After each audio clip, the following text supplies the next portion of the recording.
우리 경제의 저성장 경기 침체 국면이 현실화되고 있습니다. 올 3분기 우리 경제의 성장률이 0.4%를 기록하며 올 한 해 2%의 경제 성장률이 사실상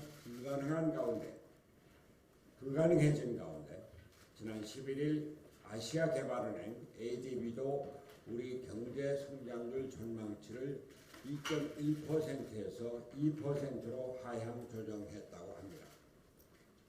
아시아개발은행은 지난 7월과 9월에도 경제 성장률 전망치를 0.1%포인트 하향한 바 있는데 이번에 또 내린 것입니다.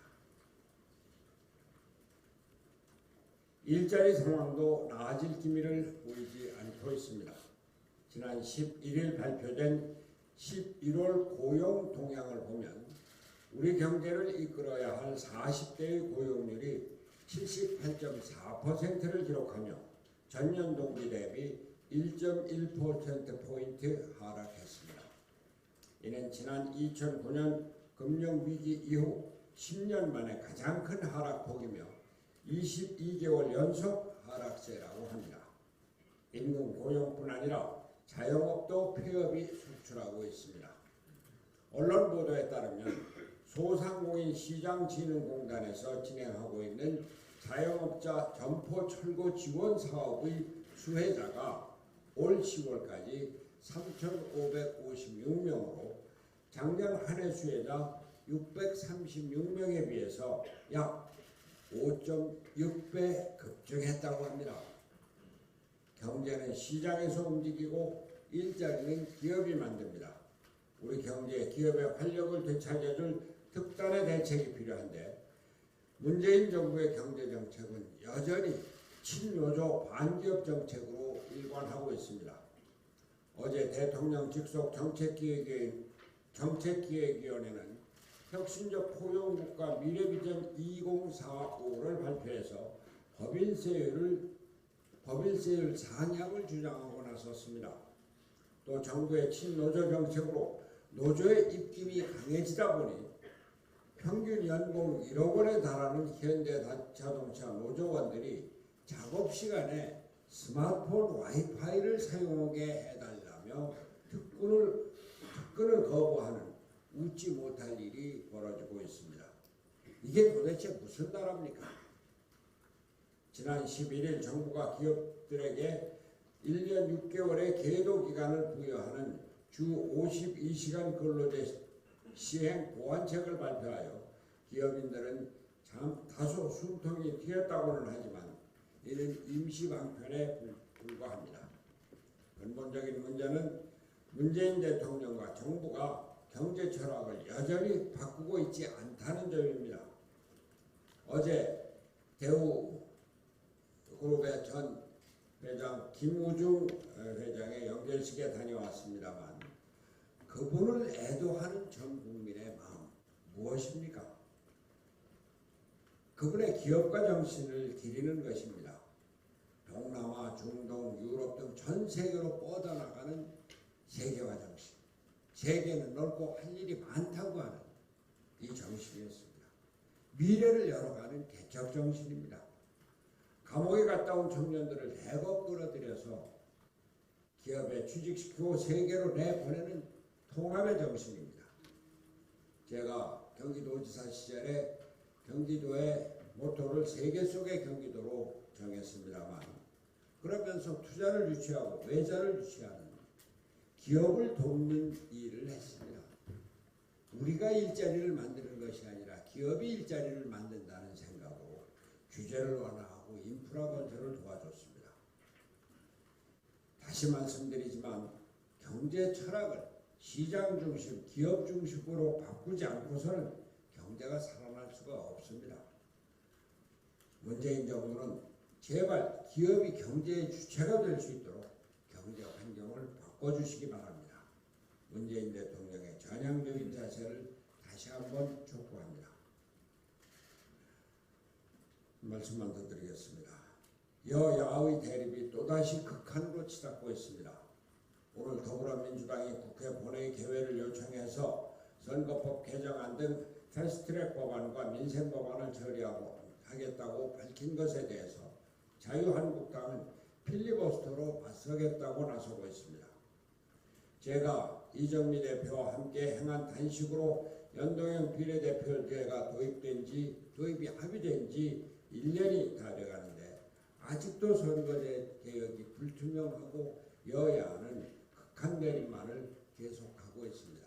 안타까움을 금할 수가 없습니다.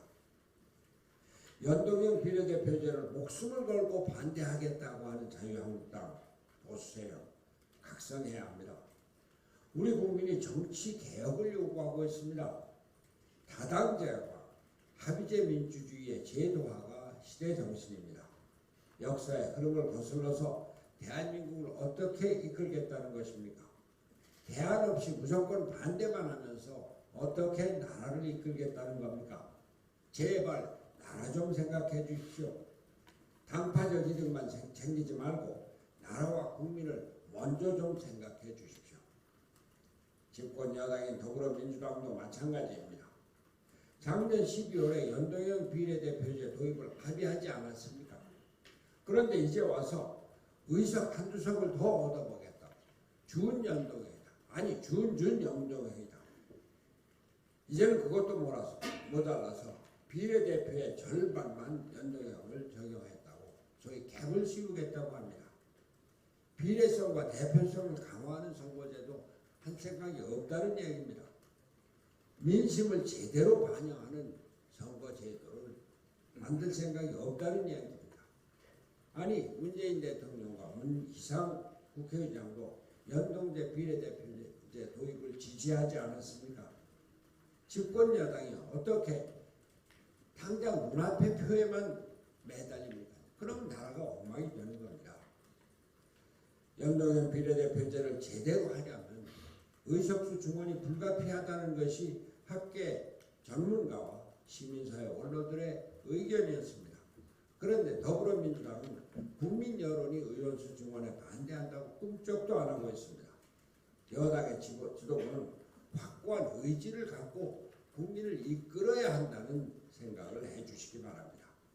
여당이 단순 과반수를 얻어서 국회를 주도할 생각 이제는 버려야 합니다. 앞으로는 연합정치, 다당제에 의한 합의제 민주주의 시대가 온다는 점을 제대로 인식해야 합니다. 여당은 이에 대한 대비책을 강구해 주기 바랍니다. 민주당은 정치개혁을 후퇴시키는 누더기 선거제 개혁안을 더 이상 주장하지 말고 국민을 위해 제대로 된 연동형 비례대표제가 도입될 수 있도록 확고한 의지를 보여주기 바랍니다. 문재인 대통령과 여당 지도부의 결단을 기대합니다. 어제 당명을 발표한 새로운 보수당에 대해서도 한 말씀을 드리겠습니다. 보수라는 이념에 집착해 정치개혁을 거부하고 민생 법안 처리를 필리버스터로 막겠다고 하는 행태가 어떻게 새로운 보수인지 참으로 안타깝습니다. 결국 모든 사안에서 자유한국당과 결론을 같이 하고 있지 않습니까? 심지어 유승민 의원은 지난 4월부터 탈당을 결심했다고 하는데 신당의 당명까지 발표해놓고 바른미래당 당정을 유지하는 이유를 알 수가 없습니다. 지금이 어느 때인데 보수를 표방하고 이념을 당명에 공식적으로 터치를 하는지 참으로 한심할 뿐입니다.